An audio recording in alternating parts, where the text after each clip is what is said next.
माबोरै बिजिरनायनि सम फैदों नोंथांमोना मिथिगौ।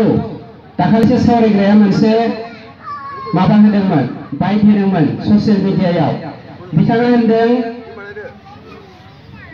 दिनैनि दाखालिसो रिटायार जानाय थामहिनबा 5 बोसोर एमसिएलए जानानै दैदेननाय नैबे कनस्टिट्युएन्सिनि मावथि ब्रह्म बिथाङा जेबो मावैनि जाहोनावनो रायजो राजाखौ सहाय होयैनि जाहोनावनो लायनो जोंनि बे 30 नं चिरां कनस्टिट्युएन्सियावहाय मानसिफ्रा लेखा रोङै जादों, माखासे लेखा गोरोङै गामि जोनोम दंबावो होननानै बुंदों। आसरित मोनदों आं। 17 बोसोर सलायबोबाय बिपिएफआ, बिनिनो 10 बोसोरा नैबे जोंनि बिथां नबेन बसुमतारिया दंफायोमोन।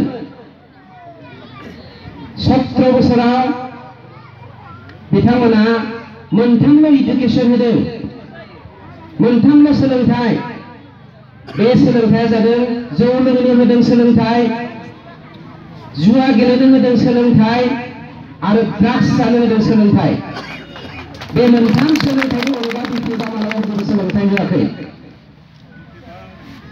आरो दिनै बोसोरावहाय 10 लाखल' रायजो राजाफोरनो मावना दांनानै डेभेलपमेन्ट खालामनो हानाय खाबु मोननाय बे एमसिएलए जोंनि मावथि ब्रह्म बिथाङा माब्रै सोलोंथाइ जौगाहोनायावहाय बाहागो लानो हागोन? जों बयबो मिथिगौ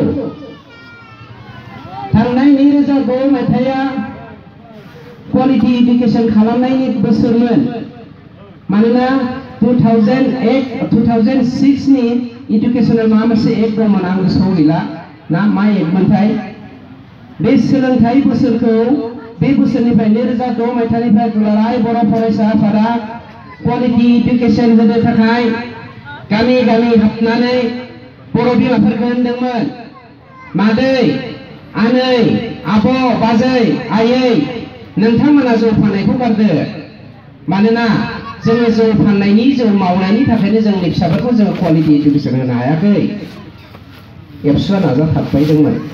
सोरबा सोरबा अख्रा आइजोफोरखौ बुजिथों होननानै देरसि देग्लाबो बुख्रुबबायना होदोंमोन। सिबायफ्रा राहा गोथे जादों।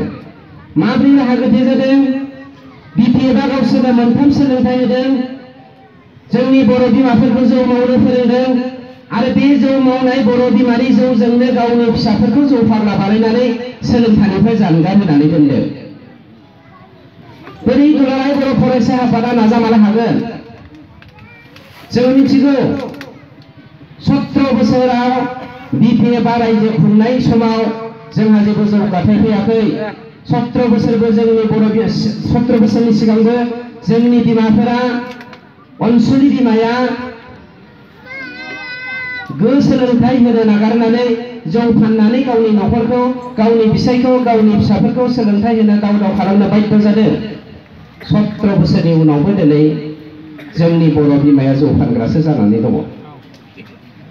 फारसेथिं खाम्फा मोना, सन्दन मोना, हाग्रामा मोना हरफा जौ लोंनायावहाय 5 लाखनिफ्राय 10 लाख लोङो जौखौ। साफा इएमआ जुवा गेलेनायाव 1 कौटिनिफ्राय 3 कौटि मानि होनानै जुवा गेलेयो। फारसेथिं जोंनि बर' बिमाफोरा जौ फानबायनानै आगोर मोनाखै। दुलाराय बर' फरायसा आफादा क्वालिटी इडुकेसन होनो नागिरनायावबो बिथांमोना अनसुलि बिमा, माइनाव बिमा जानानै फरायसा आफादखौ हेफाजाब होनो हायाखै। दुखुनांथाव बाथ्रा। दिनै नोंथांमोननि गेजेराव मोनसे सोंथि फैदों खोमा, फेरेंगाजों सावरायग्राजों एसेबां रुजु रुमुयै खौसेयै मोनसे बिखाजों मोनसे बिखा गोरोबलायनानै आंगोयै जोंनि नेशनेल डेम'क्रेटिक फ्रन्ट अफ बर'लेण्डखौ मिरु जिरु अबस्थायावबो फोथांनानै लाखिदोंमोन। दिनै एकर्ड जानायनि उनाव मानोथो बिथांमोना गावस्राखो? बे कुइसनखौ फैदों। मोनसेल' थांखि दङ, गावस्रालायनायनि, सैथो आरो असैथोनि। सावरायग्राया असैथोनि लामाजों थांदों, आं सैथोनि लामाजों फैदों। आं बेनि प्रुफखौ नोंथांमोननो होनो नागिरदों। नागिरदों दिनैनि दिनाव एनडिएफबि भार्सेस एनडिएफबि होननाय माखासे जोंनि ससियेल मिडियानि गेजेरावहाय खेंस्लायै बुंनाय बाथ्राफोरखौ जोङो मोननो हायो आं खिन्थु एनडिएफबि भार्सेस एनडिएफबि होननानै बुंदों मोनसे एनडिएफबिआ सैथो जाय एनडिएफबि सैथोफोरा दिनै इउपिपिएल हान्जायाव थानानै जोंनि दा मावनांगौ खामानि बे खामानिफोरखौ मावनो थाखाय जानजि खाफ्रादों गुबुन फारसे मोनसे खोन्दोआव थाहैनाय बिपिएफआव थाहैनाय एनडिएफबिफोरनि केरेक्टारा मोनब्रै दङ रायजोफोर बे मोनब्रै केरेक्टारनि आखलनि एनडिएफबिनिफ्राय नोंथांमोना सांग्रां दा बिपिएफआव थानाय एनडिएफबिफोरा मोनब्रै केरेक्टारनि नाम्बार 1 जादों पावार नागिरनानै बिथांमोना एनडिएफबिआव हाबदों सावरायग्राया दाखालि थुक्राझाराव मोनसे बाथ्रा होनदों फेरेंगाया जाम्बा येस आं जाम्बा मानोना आं बिपिएफनिफ्राय थाखा जायाखै सावरायग्रा बायदि फेरेंगाया मूर्ख येस आं मूर्ख मानोना आङो 32 बोसोर बर' बिमाया जोंखौ दाव दाव खालामबोनाय 5000 गावसिनि सक्ल' बख्ल' जोहोलावजोफोरखौ मुंख्लं खालामनायनि बेसेनखौ आं बावगाराखै बिनि थाखाय आं सावरायग्रानि थाखाय जाम्बा आरो बै सावरायग्राफोर बायदि दैदेनगिरिया पावार हांग्रि मानसिया दिनै बिपिएफआव हाबदों बे एनडिएफबिनि मोनसे केरेक्टार जाय केरेक्टारखौ लानानै दिनै बिपिएफआव बिथांमोना थांदों मानोना बिपिएफआव एबा इउपिपिएलआव बिजेपि कंग्रेस कुनु लेफ्टिस्ट जायखिजाया राजखान्थि हान्जाजों बाहागो लानायनि सिगां जोङो काउन्सिलाव मोनसे डिसिसन लादोंमोन गिबियावहाय जोङो खौसेथि खालामनि मोनब्रै एनडिएफबि हान्जाखौ खौसेथिया जाफुंना फैयाखै बिनि उनाव जोंनि गेजेराव गोरबोनि गावस्रालायनाय फैदोंमोन बे गोरबोनि गावस्रालायनाय समाव होनदोंमोन जेराव थाखा दङ बेवहायसो राजखान्थि दङ बिपिएफआ थाखा दं नालाय बिपिएफसो थानांगौ थाखा गैयाब्ला हारि सिबिनो हाया बे समाव आं सावरायग्राखौ होनदोंमोन बियो माब्लाबाबो जानो हाया दिल्लीनि चिफ मिनिस्टार अरबिन्द केजरीवालआ खेबनै चिफ मिनिस्टार बा दिल्लीनि जाय दिल्लीया जोंनि भारत हादरनि मिरु बे मिरुनि मोनसे रायजोनि बे चिफ मिनिस्टार जादों सासे साधारन एडभकेट जानानै बिथांनि एडभकेट पेमेन्टआ मिडिल क्लास फेमिलिजों रुजुजानायबो नंबावा दिनैनि दिनाव किन्तु बे मानसिया दिनै बिजेपि आरो कंग्रेसखौ फेजेननानै दिल्लीनि खेबनै चिफ मिनिस्टार जानो हादों आं जेब्ला हाग्रायाव दंमोन 2016 आवहाय बे समाव आं मोनसे आर्टिकेलाव मोनदों कंग्रेसआ बै समाव 2016 आवहाय 750 कोटी थाखा दङमोन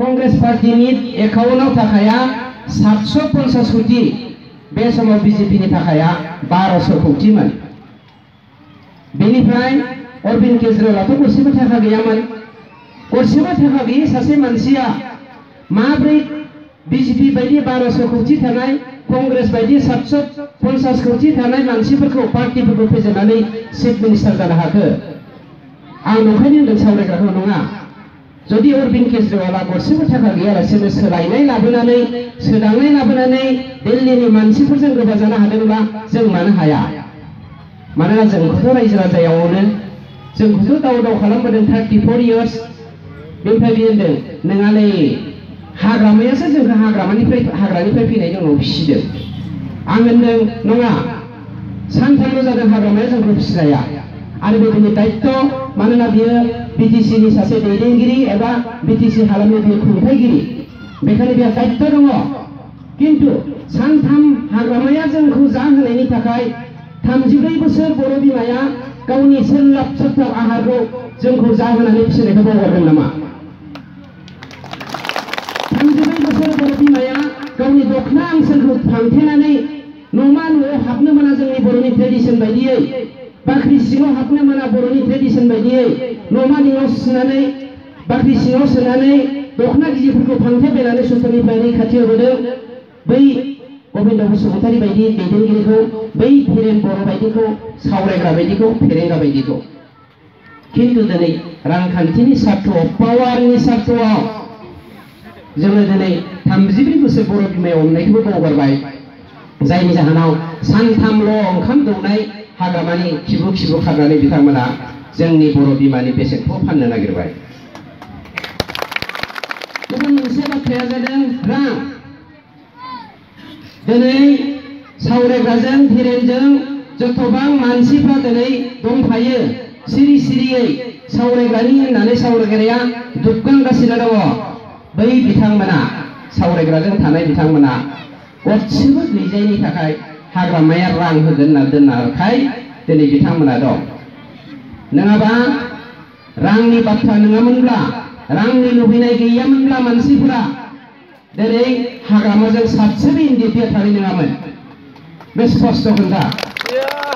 दाबो आं बुंनो हाग्रामाया हिम्मत दङब्ला जाय सावरायग्रानि मानसिफोरखौ रां होगोन होननानै लाखिना दोनदों बेखिनि रांखौ होलाय, बे गथ'फ्रा थागोन नामा हाग्रामाजों? गाबोन खारबो जोंखौ फिरफिरजों। मानोना बर' बिमानि अननाया मा, बिमा माहारिनि अननाया मा, बै सेंग्राफ्रा इन्दिनि गथ'फ्रा सिनायजोबखायो। गुबुन मोनसे केरेक्टार, आं केरेक्टारखौसो होनगासिनो दङ।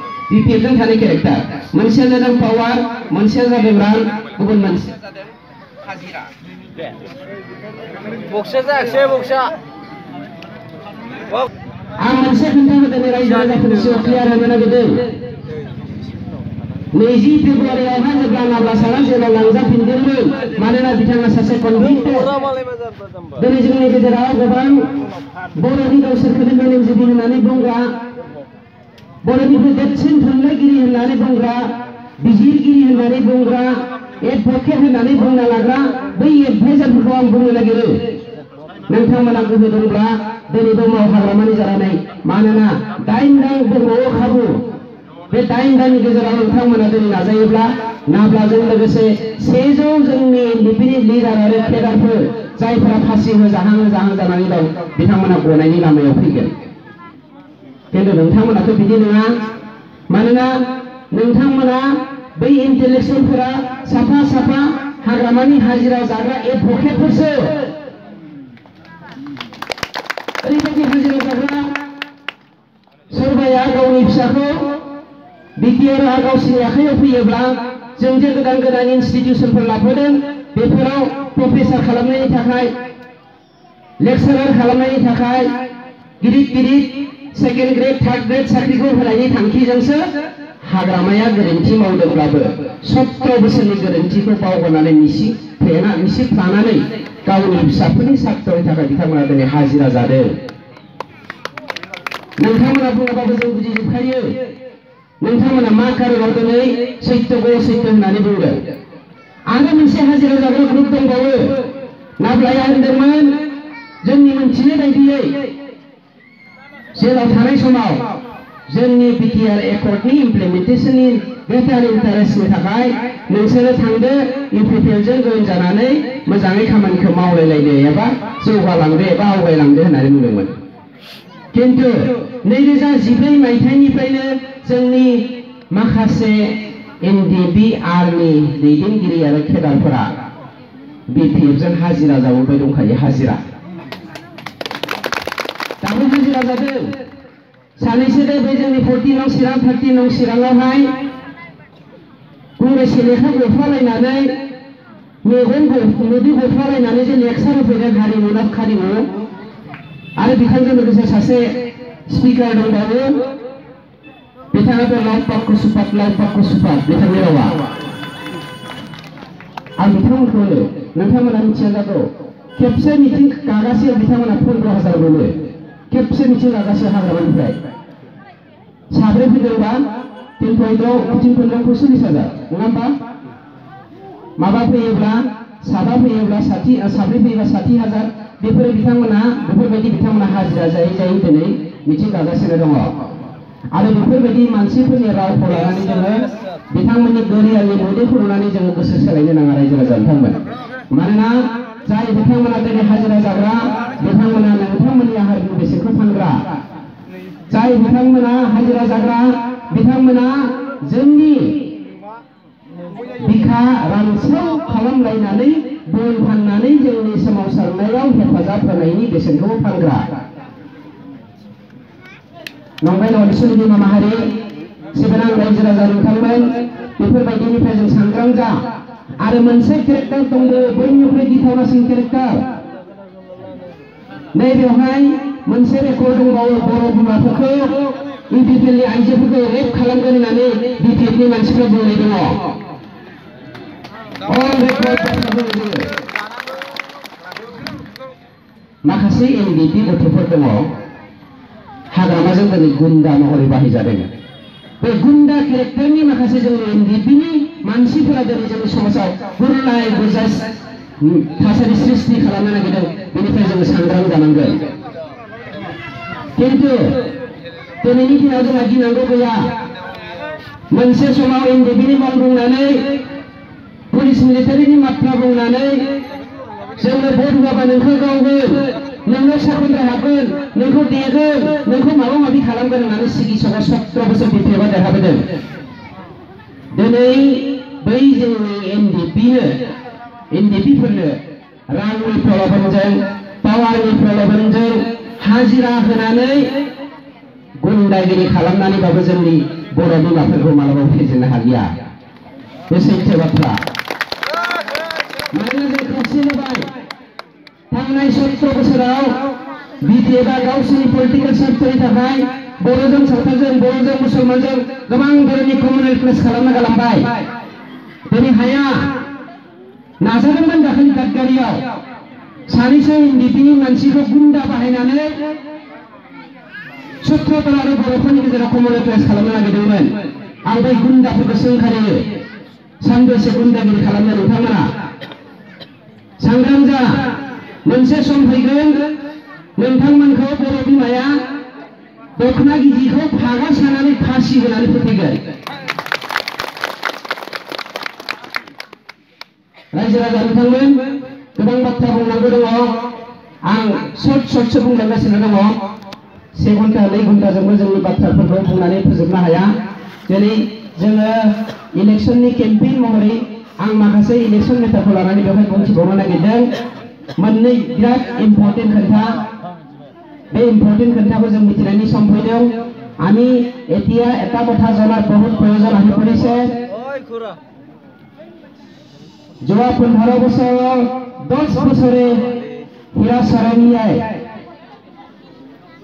বিপিএফ এটা এক নায়কবাদ কৰা ৰাজনৈতিক পাৰ্টি কৈ পেলাই বড় অবড় পাৰ্থক্য আনি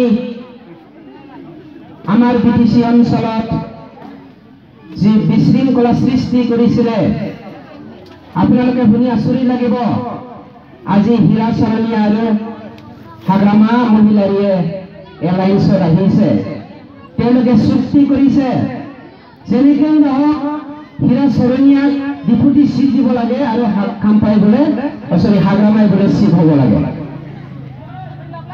जेरैखि जायाबाबो माबाया हীरा सरणीया डिपुटी चिफ जानो नागिरदों आरो खाम्फाया हाग्रामा महिलारिया चिफ जानो नागिरदों जाय हীरा सरणीया जोंनि गेजेराव बर' सृष्टि खालामनानै राजनैतिक मुलाम्फा खालामदों जाय हाग्रामाया थांनाय 15 बोसोराव जोंनि बिदा फंबायनि गेजेराव दाङाबाजि लाबोनानै हारिजों हारि दाङाबाजि लाबोनानै 15 बोसोर राजत्व खालामदों बै थैसोबग्रा हाग्रामा आरो थैसोबग्रा हীरा सरणीयाजों दिनै मोनसे दैखरनि मानै एम्बु जानानै दङ रायजो राजाफ्रा बिनि थाखाय सांग्रां जा मानोना बिथांमोना दिनै बावैसो जोंनि बुंथिगिरि लबेन बसुमतारिया बुंदों 15 कोटी रांखौ लब खालामनानै बिथांमोना दिनै गाज्रि गेम गेलेदों आं मोनसे फोरमान होनो नागिरदों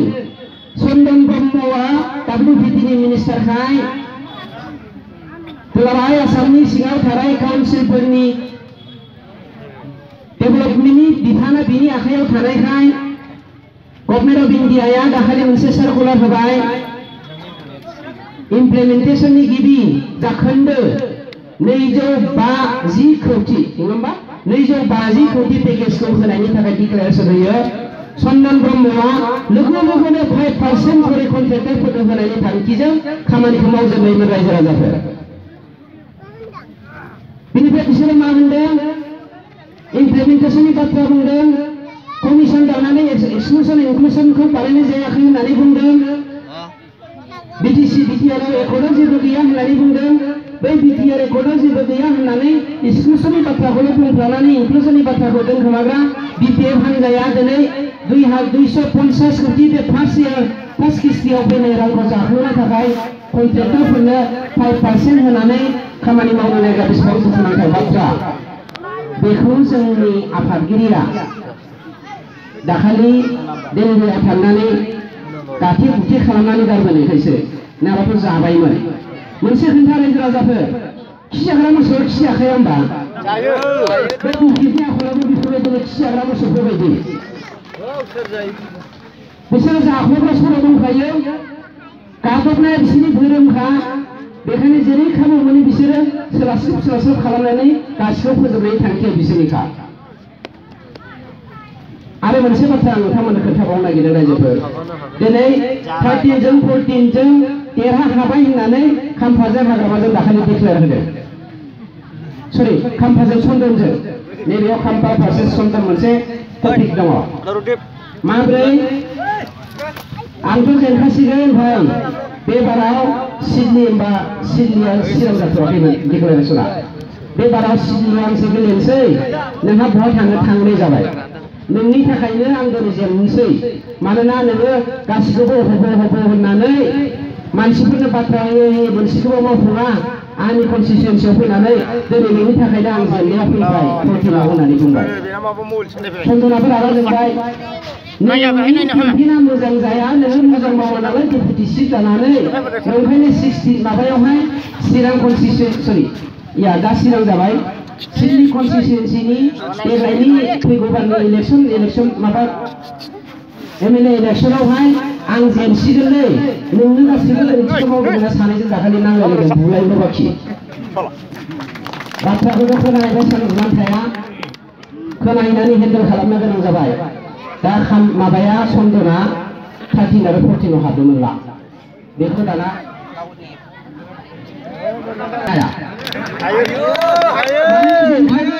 जों मोनसे फंसे एडप्ट खालामखाबाय सावरायनायखौ 6000 नि गाहायाव दोननो थाखाय। आरो आं बेफोर माखासेखौ जानानैसो गारखागोन। सिबिरां रायजो राजा नोंथांमोन, आं मोनसेल' बाथ्राखौ नोंथांमोननो थांनाय इलेक्सन डिक्लेरेसन समनिफ्रायनो गोबां बाथ्रा लायै फरायबोदों। मालाबा होनदों प्रमद बर'खौ बर' बिमाखौ फानग्रा, मालाबा होनदों प्रमद बर'आ रन्जन दैमारिखौ जेलाव सोदों आरो जेलनिफ्रायबो बख'नो हायोमोन होननानै फानदों। मालाबा होनो बर'नो गभर्नरआ बर'लायनो गभर्नरनो एबा बर'नो बिटिसिखौ खुंनो होननायाबो प्रमद बर' सोलायनो। मालाबा होनो प्रमद बर'आ आरएसएसनि चिफ।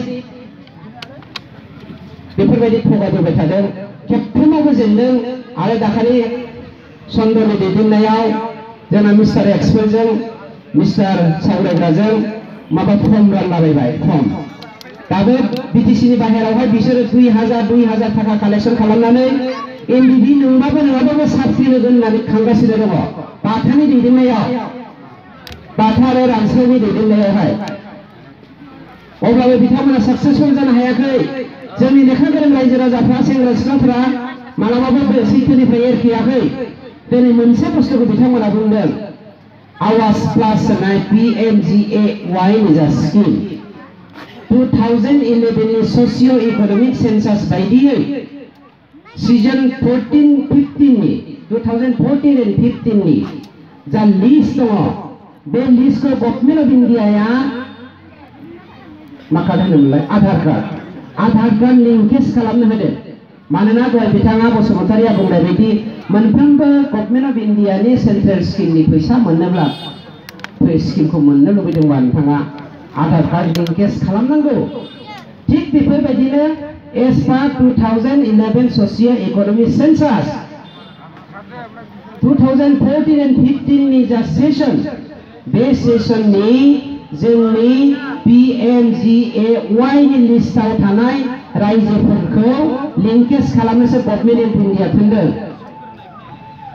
बिथांमोनखौ साख्रि होगोन, बिथांमोनखौ बै माबाखौ थाखा मा होनोमोनलाय PMGAY हाखौ राननानै होगोन होननानै बिथांमोना मालाबाबो गभर्नमेन्ट अफ इन्डियाया होनाखै जास्ट लिंकेजसो खालामनो होदों थांनाय 2011 निफ्राय 2020 सिम नोंथाङा BPL बिलो पभार्टी लाइनाव थानाय मानसिब्लाबो दिनैनि दिनाव साख्रि मोनबाय नामा सोरहाबा इक'नमिकेलि डेभेलप जाबाय नामा बेफोरबायदिखौ प्रमान नायनो थाखायबो बे मोनसे लिंकेज खालामनायनि जाहोन आरो मोनसे लिंकेज खालामनायनि जाहोना जादों गभर्नमेन्ट अफ इन्डियानि थाखाय जेन मिसइउज जाजाथों बेनि थाखायसो खालामनाय बेखौनो BPL सावरायग्राया दाखालि मा होनदों जोंथ' IOI PMGAY न'खौथ' गोबां होदों सोरनोबा गंथाम गाहाम होदोंनो खोनाखैलाय बिथांमोना इउटिउब नायदों गंथाम गाहाम होदोंनो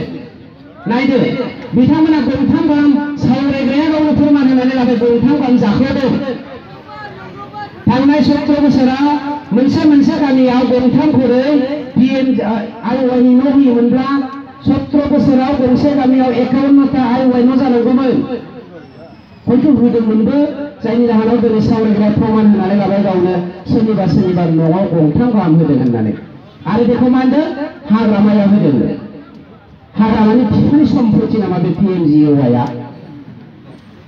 आरो हाग्रामानि बिफानि सम्पतिबा आं सावरायग्राखौ चेलेन्ज खालामनानै बुङो नोंथांमोननि बे बामोनगाव प्राइमारियावहाय VCDC नि आन्जादाव 500 निफ्राय 800टा 2014 and 15 नि सेसननि PMGAY आव लिस्ट दङ जायखौ दिनै आधार कार्ड लिंकेज खालामनो होदों बै 800टा न'खरनो दिनैनिफ्राय स्टार्ट खालामनानै इलेक्सन जानायनि सिगांसिम लुखांनानै हो हाग्रामाया आरो बे सावरायग्राया आरो लुखांनानै होयोब्ला आं नोंथांमोनखौ बुङो रायजोफोर बे 800टा जोंनि प्राइमारिनि नङा होमबा बामोनगाव प्राइमारिनि 800टा न'खर लुखांना होयोब्ला इलेक्सननि सिगां लुना होयोब्ला मानसि सारनो गांसे भट दाहो आं प्रमिस खालामदों दाहो मावथि सारनो आरो जुदि नंखाय बाथ्रा बुंनानै बिथांमोना जोंखौ फोला नागिरदोंबा गांसेबो सावरायग्रानो दाहो बेखौ आं बुंनो नागिरदों